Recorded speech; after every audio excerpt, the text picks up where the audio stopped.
Thank you so much for coming. The BBC's The Last Kingdom is a rollicking historical drama based on novels by Bernard Cornwell, which follows one young man, Uhtred, as he is torn between a war between the Saxons and the Danes at the birth of what would become England. Now let's meet some of the stars of the show. Will you please welcome Rune Temte,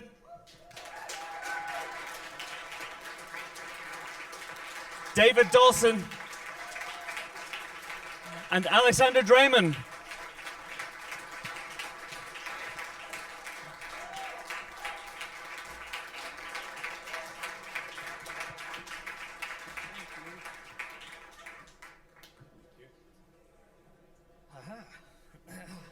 Welcome, gents. Hello. How are we all? Very well. Good. Has everyone here been watching The Last Kingdom? Okay. Good. Good to know.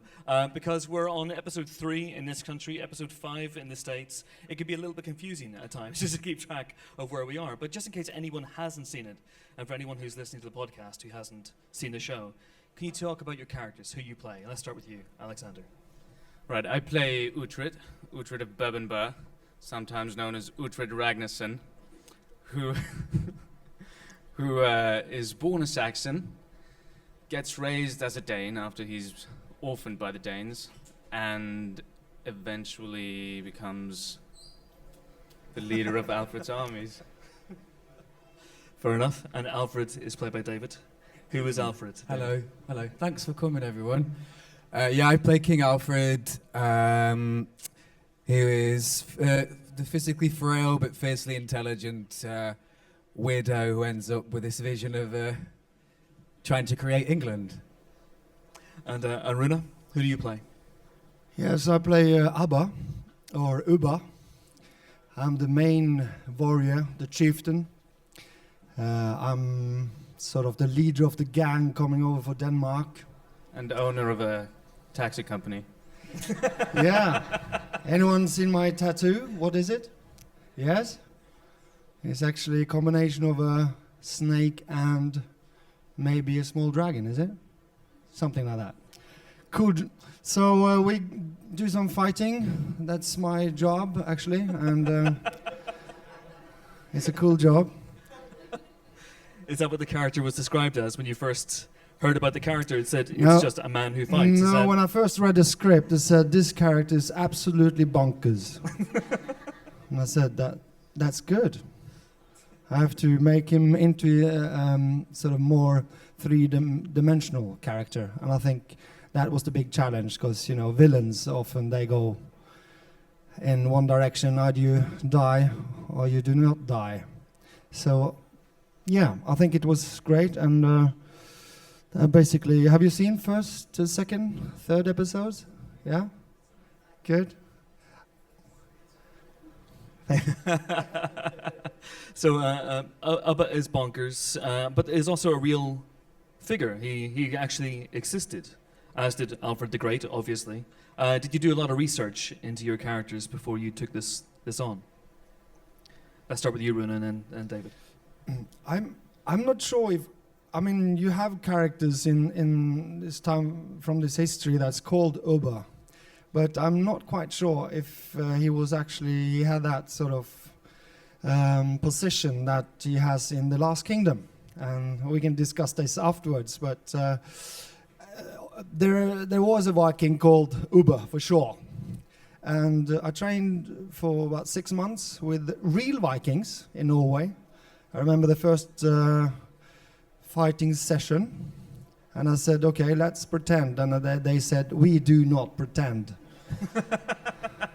So that was very good, 6 months with them, fighting a lot with axe, and we didn't have any choreography.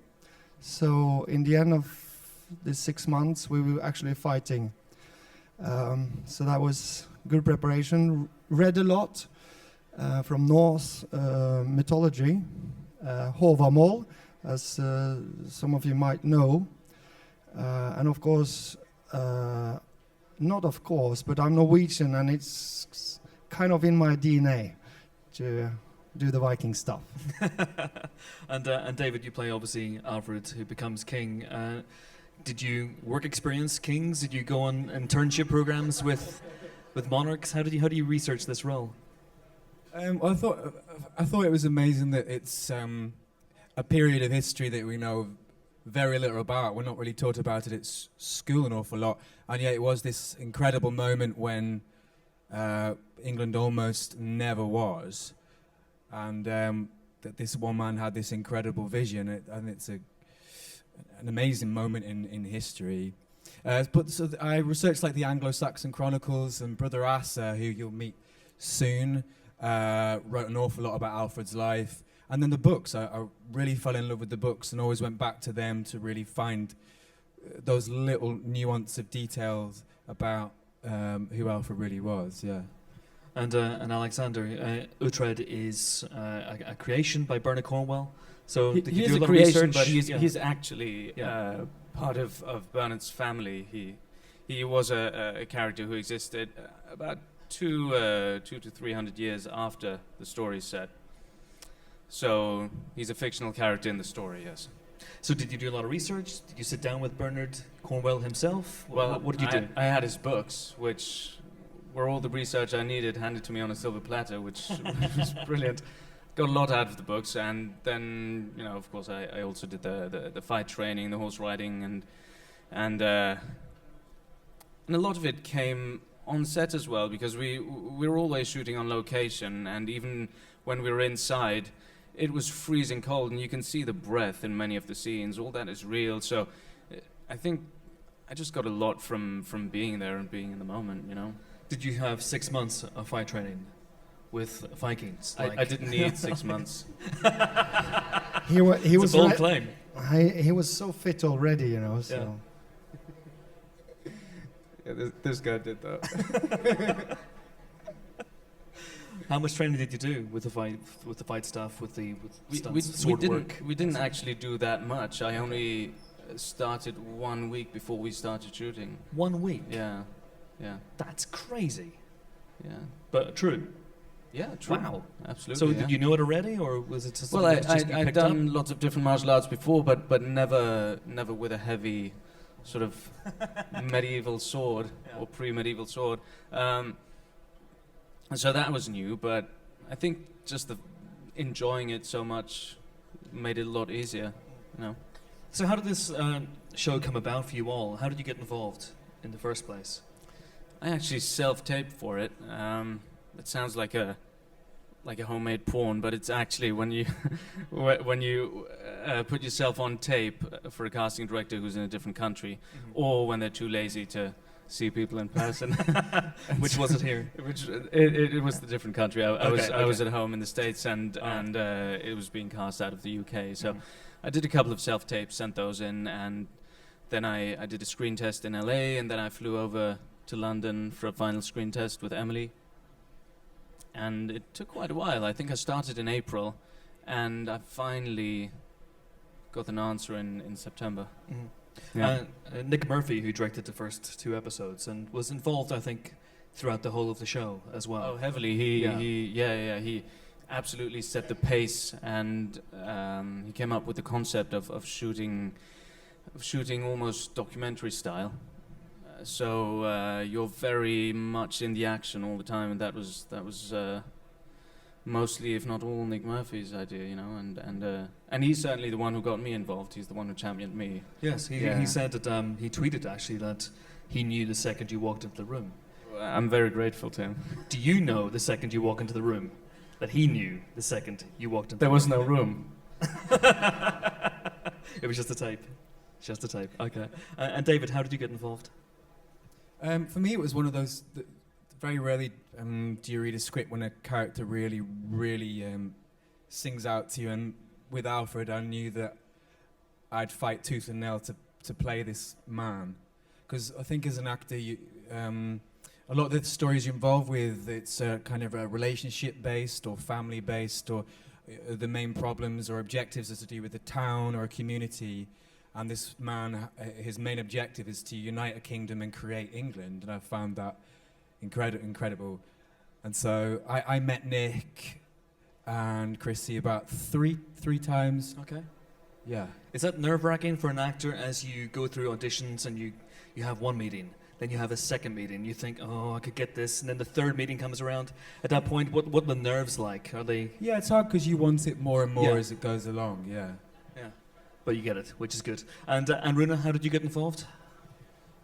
I also did a self-tape, and it's quite funny because in Norway a lot of people say, oh yes, Rune, I used to have a big beard like this, and I said, oh Rune, that's fantastic, you're perfect, you were perfect for this role.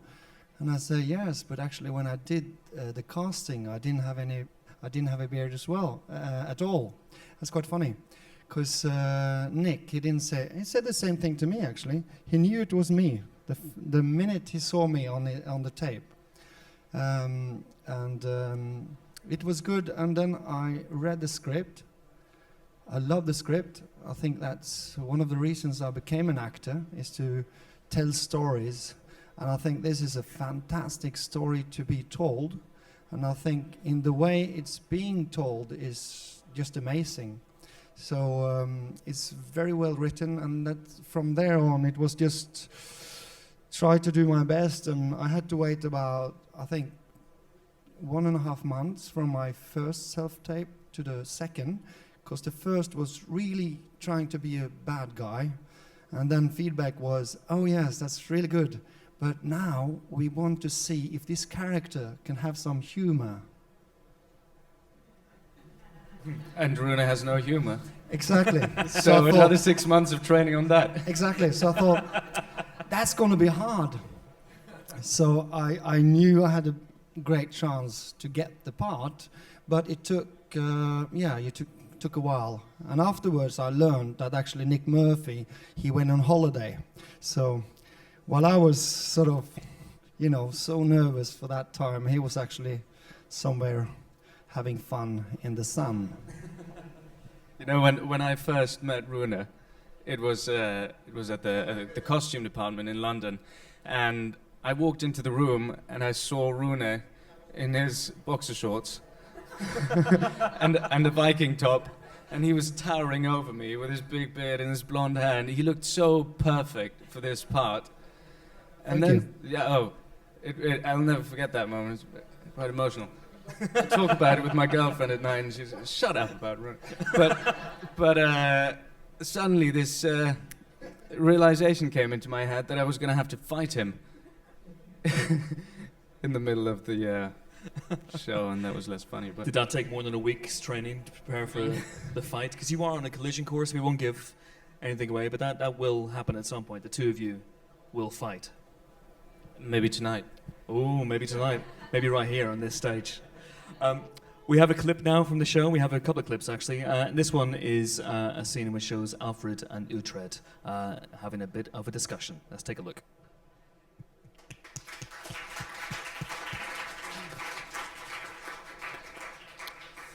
Well, maybe not so much of a discussion, more of a monologue, but but nevertheless, the relationship between Alfred and Uhtred is very, very important. It's the core, the heart of the show, wouldn't you say? Is that something that you agree with? Yeah, it was described to us when I got it as a bit of a love story, really. Not Brokeback style, but kind of, well, it could be. You never know. Yeah, it's the story of these two men, and they need each other desperately to get their own objectives, and yet at the same time, at least at the beginning, they can't stand each other. And I can't wait for you to see how that relationship deepens and develops between the two men, I think. It's the opposites attract thing. Alfred is very analytical and he's an intellectual, and Uhtred is the complete opposite. He's a man of action, a man of impulse. Yeah, absolutely. And Uhtred is very fascinated by Alfred because of the way he thinks and how out of the box he is. And I think at that time it was very unusual to have a king who was not a fighter. Not that Alfred didn't fight at all, but he was mainly a politician, a strategist. And for Uhtred that was completely unheard of. And that first meeting, when Uhtred first meets Alfred, he's not really impressed by him just because of his physicality and demeanor and the frailty. And in one scene, Alfred just kills Uhtred and completely shuts him up. and I think that sets the pace. And for me as an actor, it really helped to have David play Alfred, because David is such a detailed, brilliant actor who knows his stuff so well that you know you'll always be safe, and you can try out stuff, and you know he'll be there to bounce back at you, and to be able to admire him as a person and as an actor really helped me to admire Alfred in the story. Was there a long rehearsal process? I mean, you had a week to learn fighting and swords play, but in terms of your relationship with Alfred, with David, was that something you worked on? Yeah, we shared a bed for about a week. That was nice, wasn't it? Well, I was going to ask about when you first met him. If you saw Rune in his boxer shorts, when was the first time? It's you wait. There's 5 episodes to go. Lots is going to happen. It can go anywhere. Let's take a look at another clip now. This one features Ubba. So we see Rune in all his glory, not his boxer shorts, but his glory. And this one has special guest star Jason Fleming. Let's take a look. We'll never know what happens in that sequence. That illustrates to me, though, something about the show that is very surprising. It's very gritty, it's very bloody, it's very serious, but it also has this wonderful streak of black humor running all the way through. And Rune, a lot of that comes from Ubba, from your character. Can you talk about that? I mean, was that something Nick Murphy outlined to you, that this would be a show that would be funny as well? I think it was in Nick Murphy's vision from day one, and it was also very much in the script. And as you remember, Earl Ragnar, yeah, great sense of humor as well. And I think it brings something, another dimension to this kind of show that we need, because it's a lot of it is very dark, and it's a lot of powerful stuff with violence and situations. So of course, Nick gave us a lot of freedom, so we can work around what we had. We found some stuff there, but I think it was already there in the script, a lot of it. Yeah, I think Stephen Butcher's script was very layered, and a lot of the jokes that went there weren't really apparent until you saw it on the screen. And I'm discovering the episodes as we go along. I haven't seen the whole show, and as we go along, I sometimes I watch it with family members and watch it again, and then on a second take, I see or discover a new joke that wasn't in there before, and as you said, yeah, Nick really encouraged improvisation and just spontaneous moments. He was really thriving on that, and it was really liberating for us as actors. And David, is that something that you found as well? Alfred's quite a serious man, but there are moments when there's a moment where he struggles, for example, with his temptation with his mistress, which I thought was very, very funny. Is it, as an actor, do you revel in finding moments like that for your characters? Yeah, there was a section in the book where Uhtred says Alfred understands everything except a joke, and I loved that he doesn't know the situation's funny, but yeah. I love his wife. I think she's really funny. Yeah. So, did you film the entire show as one giant series, or did you film episode to episode? Was it all filmed back to back? We would always film 2 episodes at a time. 2 episodes so at a time. We had 4 blocks of 2 episodes. Yeah. And where did you film? You filmed out in Hungary, in Budapest Hungary. mainly. Okay. Some scenes were shot in Wales. All the Okay. beach scenes were in Wales, and The Viking ships were in Denmark, wasn't it? Yeah, Yeah. Denmark. Yeah.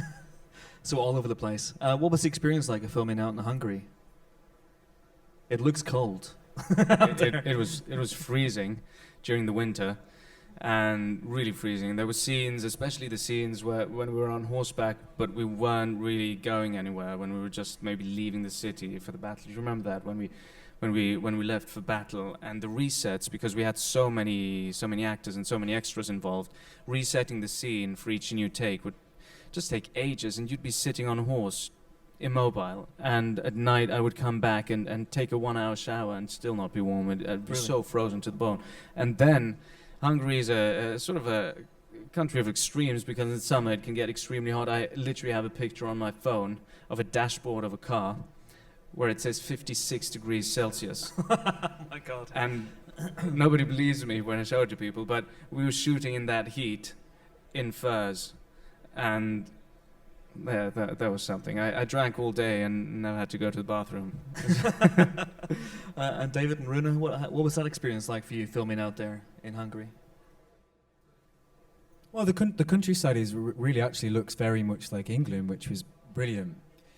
And a lot of the sets are Winchester was built with this amazing thatched roofed city, and the palace was a 3D working set, which was incredible for us. And when it rained, the palace would flood, as I suppose it would, and you'd be freezing cold inside as much as you would be on the battlefield. So as king, did you know that set inside out? Could you walk around your palace and know every nook, every cranny, Yeah. own it all?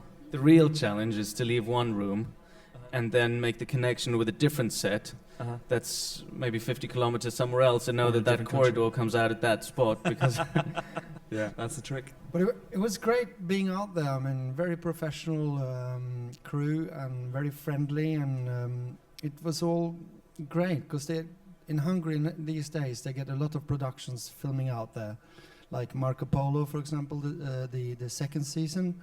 So everything is very, very professional, and we had a great time out there. I think something that I really enjoyed that was the connection with my fellow actors. I mean, it was great, and I think actually you can see some of this in the scenes that we had. We had so much fun. I can't say it was fun taking out Jason Fleming, the lovely man and the great actor, but we had this sort of, we want to make this good. We want it to happen, and I think that was sort of, it's quite unique, to actually have that spirit.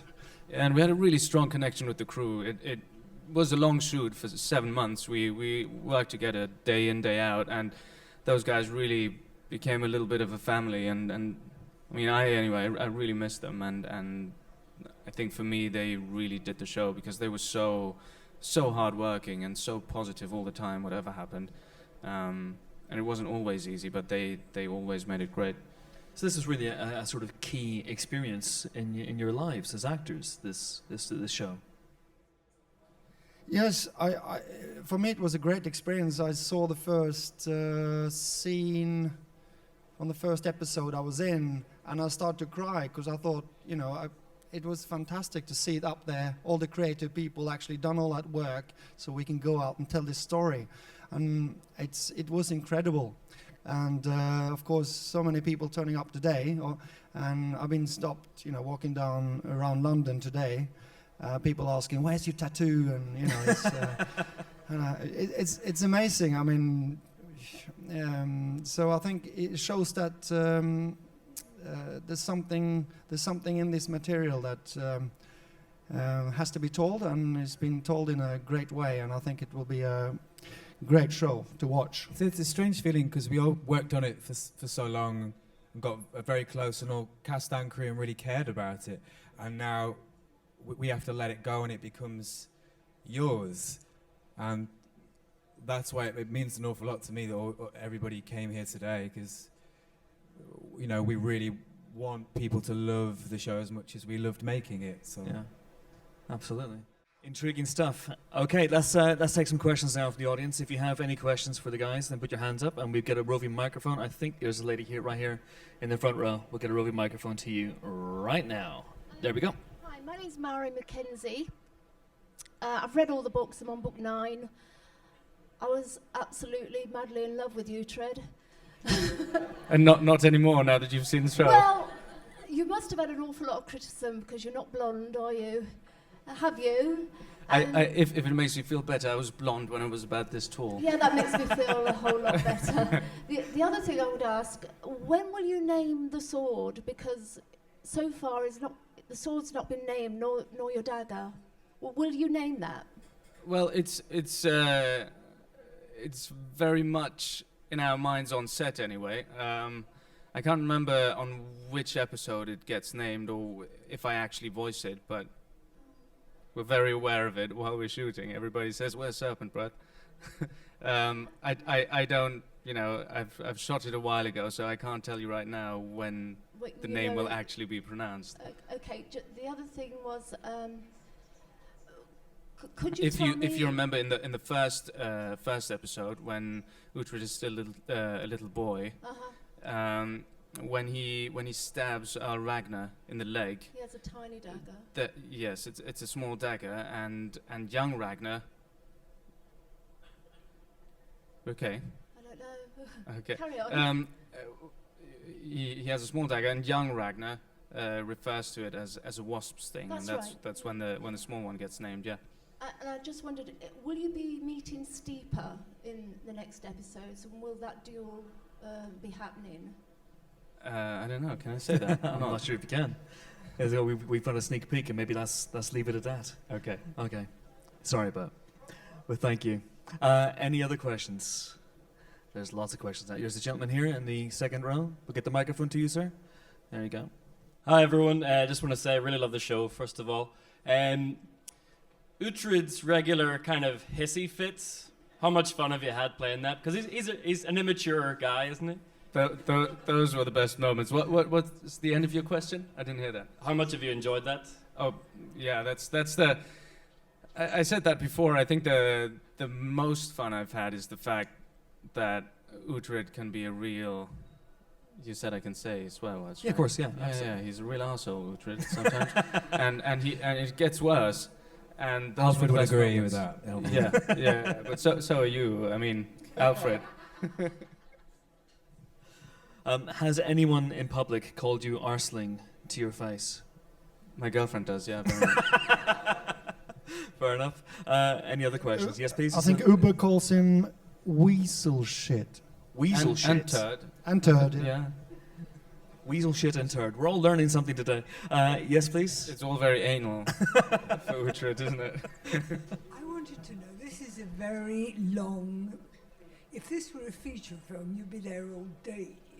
And I was just thinking, how did you hold the narrative together? Because it's plain that Nick Murphy had it all in his head.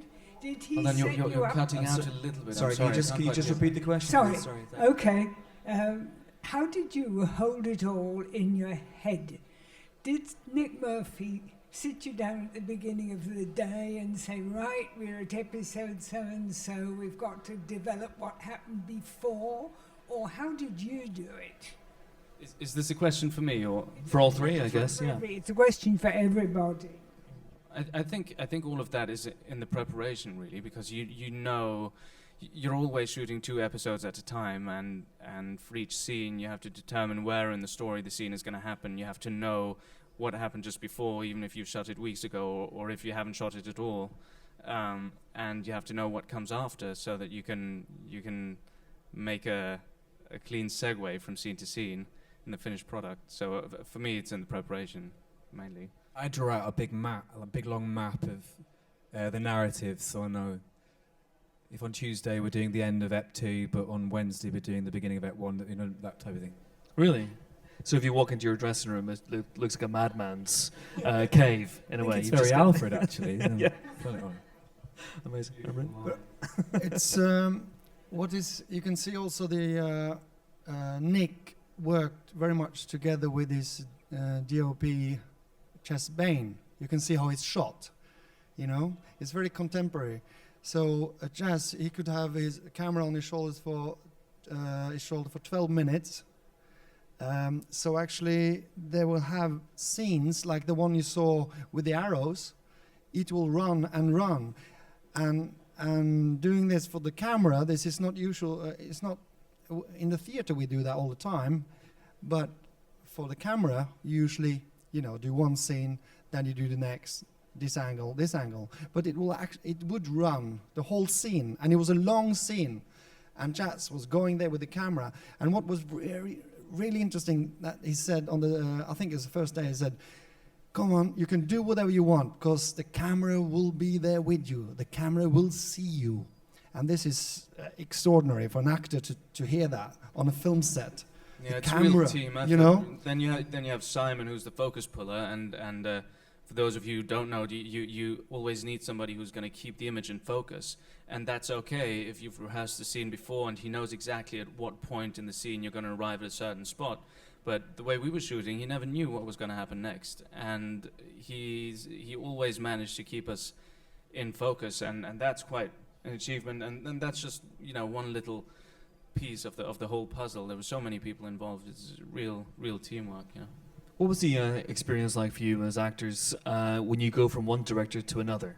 So Nick directs the first 2 episodes and he sets up the tone of the world and he sets up the tone of the series. Then other directors come on, at which point you know your characters perhaps better than the new directors. Well, that's the crazy thing. Everybody stays the same and works out a way of working together and starts knowing each other, and many things happen without even talking about them because you know how you think, or how the other person thinks, and then suddenly the head of the whole operation is the one that gets changed, and everybody has to readapt. So it can be quite challenging at the beginning, but also in a good way, because you learn from each new director, and each new director brings something different to the series, so it keeps it fresh.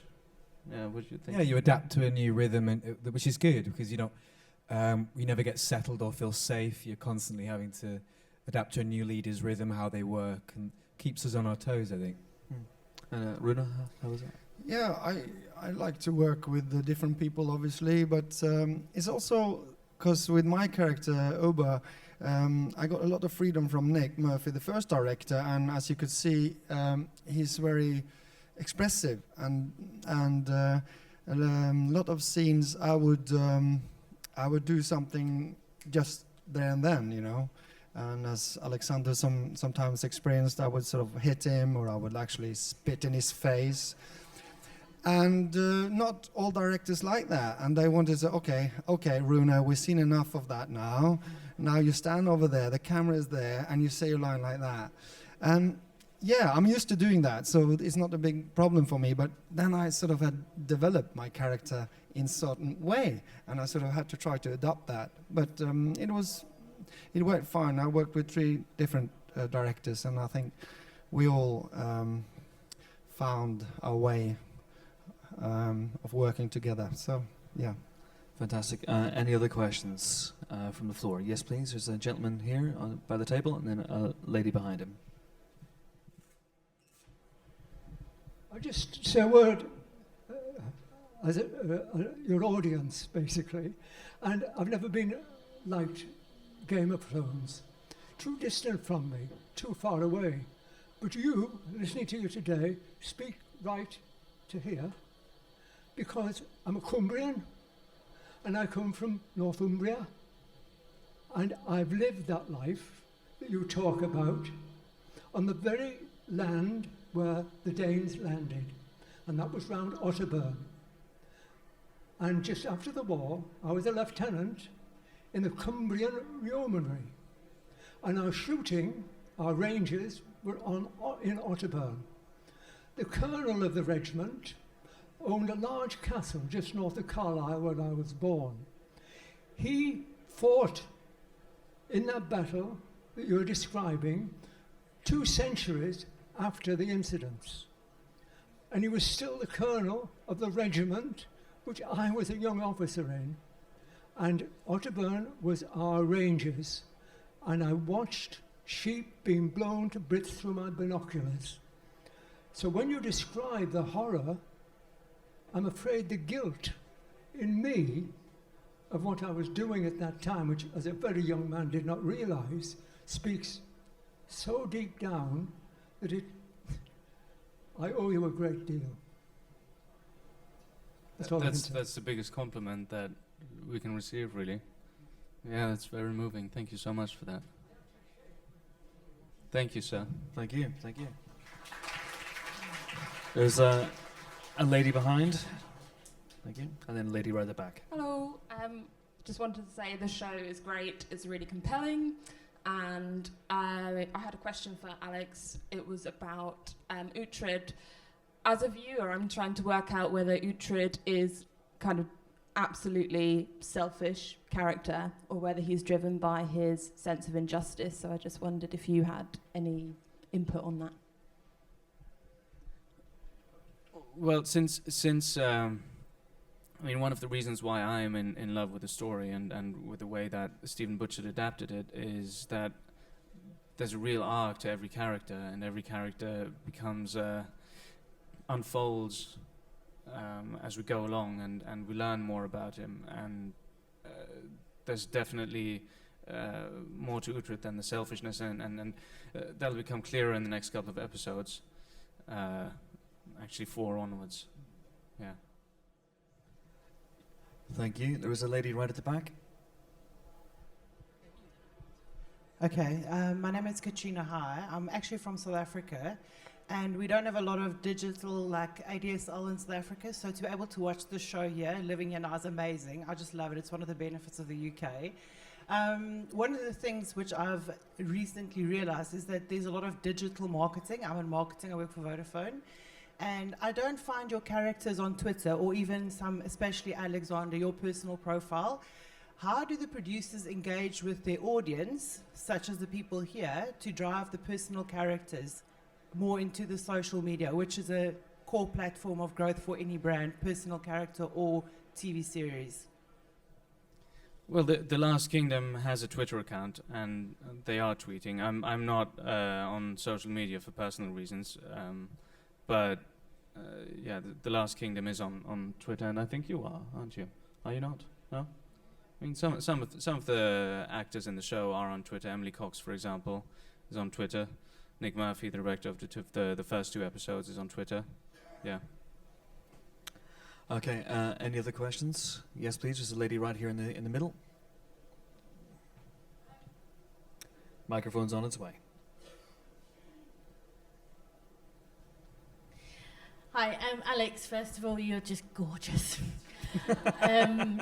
And I was wondering how many of the books you were going to cram into season 1.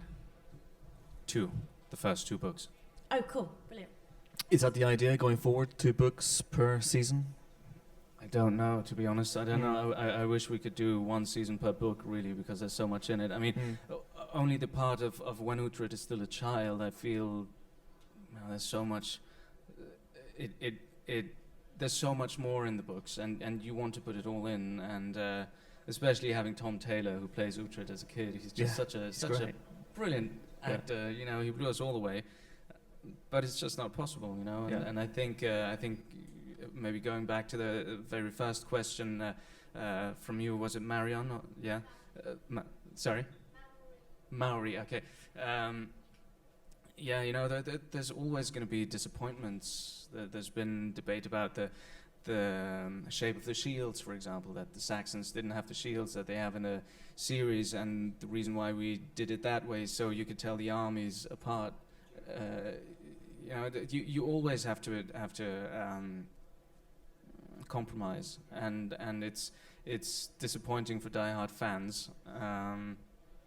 And it's sometimes frustrating for you as an actor when you want to, you know, when you really want to stick to little details that can mean a lot, and you know it's going to mean a lot to people, but it's just not possible. You know, it's a TV show. So maybe something you've seen on page 78, something about Uhtred's character that you're clinging on to, doesn't quite fit the show. Absolutely, and you have to let go of it, because on the other side of that, there's brilliant new stuff in the show that's not in the books either.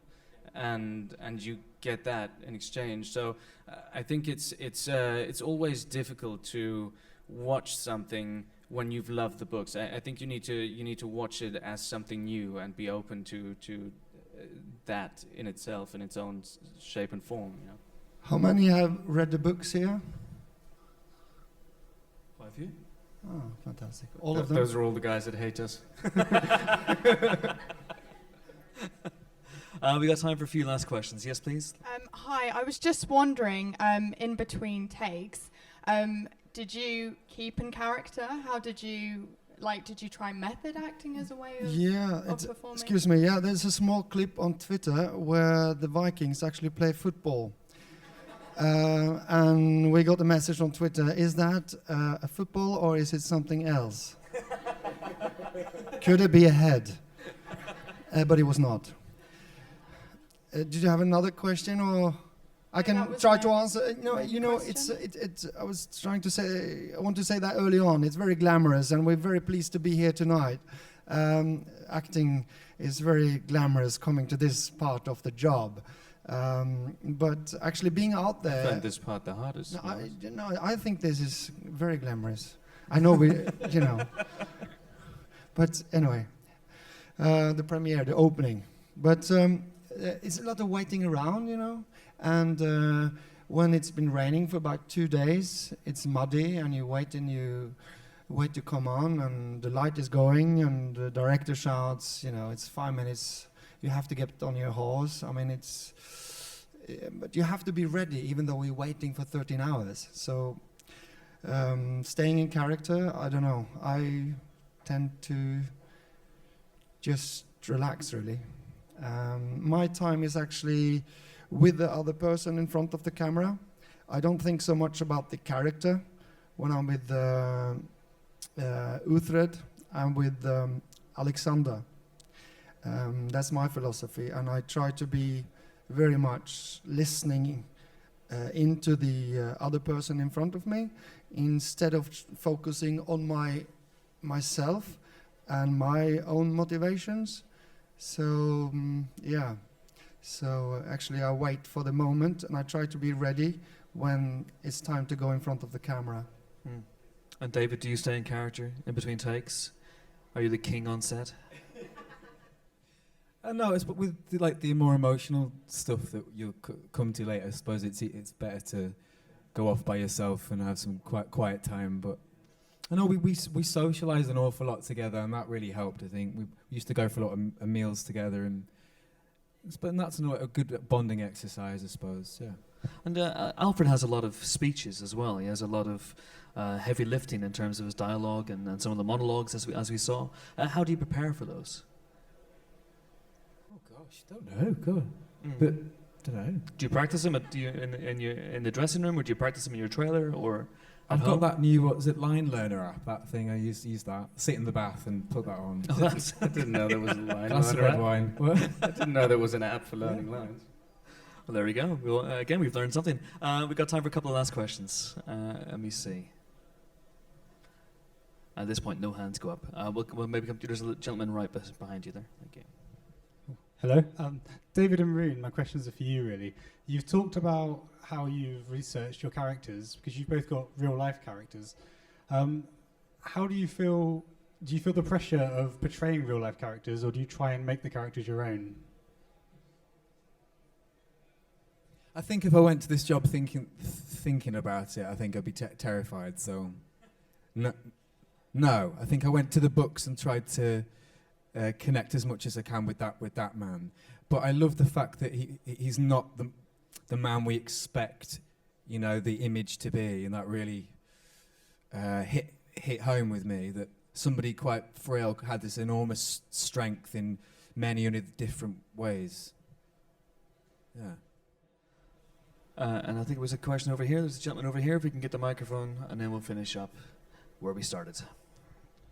One of the things that's quite interesting for me is how different the Vikings and the Saxons are in their cultures and the way they think about things and the morals. So how much of their culture do you think still exists today? Are we more Saxon, or do we have any Viking left in us? What do you think about how we are today?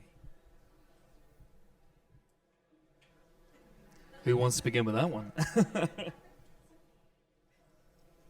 Here today in Britain, I can just say a couple of words, because for me it was quite a challenge, because the Danes, and obviously we needed the villains as coming, and there's no question about it.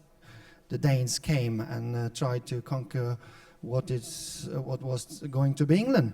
But for me it was also that the Vikings had another side to themselves that I think was like everyday life, and I think that was a challenge to try and sort of show that in the small in the scenes we had. So the advantage we had was that we had brilliant international casting, and all the Danes were actually Nordic actors, which brought a whole different energy to set than all the British actors. And I think that gave it a lot, because the British actors were usually with a lot of humor, but still contained in a certain way, whereas the Nordic actors, you would never know what was going to happen next. And you see Rune, I mean, they're all a little bit bonkers, and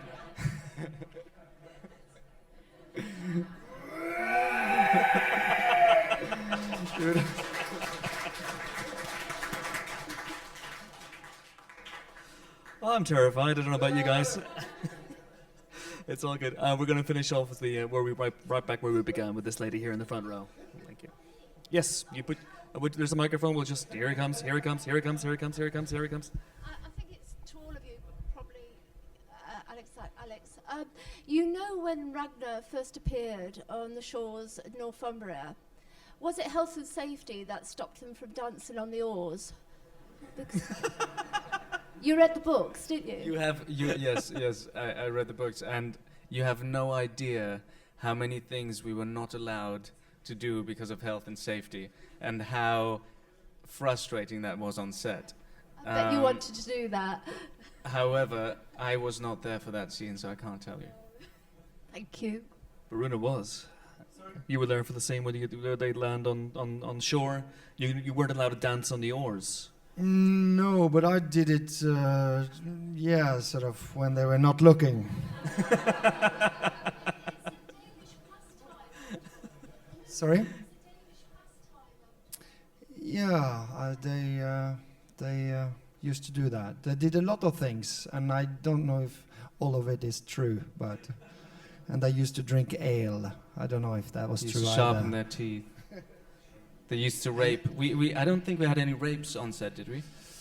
No. No dancing of oars, no rapes. Mushrooms? No. I think the Vikings were into mushrooms. Yes, we had mushrooms. I think when they went berserk, the berserkers, I think they had mushrooms. I think they went to that.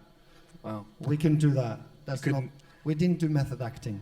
Yeah, health and safety would say no to that. And on that note, that's all the time we have, I'm afraid. Thank you so much for coming. Thanks for your questions. Thank you, of course. Rune Temte, David Dawson, Alexander Dreymon. Thank you so much.